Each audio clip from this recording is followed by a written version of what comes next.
तर संभाजीनगरमध्ये कोरोना बाधितांची संख्या ही 35 वर पोहोचलेली आहे आणि पालिकेकडून कोरोना तपासण्यांवर भर देण्यात आलाय।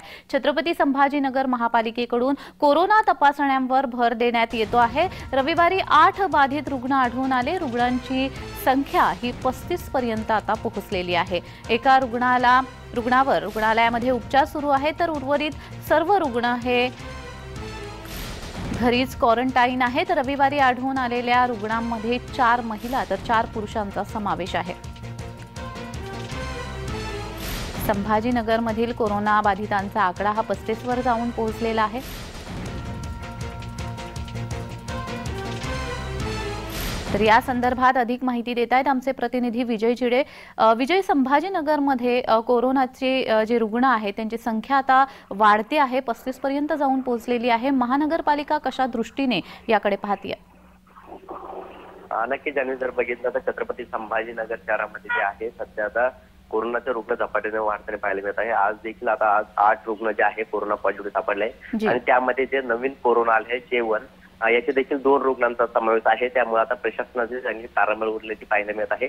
यापूर्वी जे रुग्ण सापडले होते ते फक्त कोरोना पॉझिटिव्ह होते, मात्र नवीन जो कोरोना आलेला आहे J1 याचे 2 रुग्ण जे आहे ते पॉझिटिव्ह सापडले आहे। आणि महानगरपालिकेतून जर बघितलं तर मागील 4 दिवसापासून जे आहे आता कोरोना टेस्ट वाढवण्यात आलेले आहे आणि घरोघरी जाऊन जे आहे महानगरपालिका टेस्ट करताना पाहायला मिळत आहे। यामध्ये आता ठिकठिकाणी बघितलं तर कोरोनाचे रुग्ण जे आहे ते पॉझिटिव्ह आढळत आहे आणि या संदर्भात जर बघितलं तर जे कोरोना पॉझिटिव्ह रुग्ण आहे त्या रुग्णांवरती आता सध्या होमोलेसिसवरती सध्या उपचार चालू आहे आणि यातील 2 रुग्ण जे आहे त्यांच्यावरती सध्या वैद्यकीय विभागामध्ये सध्या उपचार चालू आहे आणि बाकीचे जे रुग्ण जे आहेत ते आता घरूनच उपचार घेत असून महानगरपालिका जे आहे त्यांना आता त्यांच्यावरती लक्ष ठेवून असल्याचे पाहायला मिळत आहे। जी विजय, मात्र जे रुग्ण सापडलेले आहेत त्यांच्यामधील लक्षणाची तीव्रता सामान्य आहे की जास्तीची दिसते? सध्या जे रुग्ण सापडले आहेत त्यांची लक्षण जे आहे ते आता सर्वसामान्य आहे।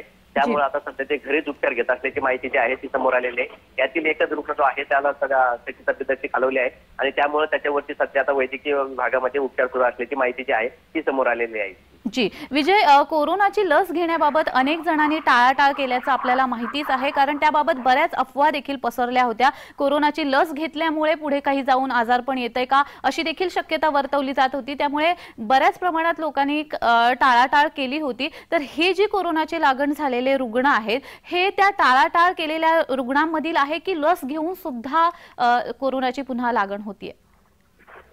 या बाबतीत अद्यापही काही माहिती समोर आली, मात्र यातील काही रुग्ण जे आहेत त्यांनी कोरोनाची जी लस आहे त्या दोन्ही लस डोस घेतलेला होता, मात्र तरीही कोरोना त्या लोकांना लागलेला आहे, लागण झालेली पाहायला मिळालेली आहे।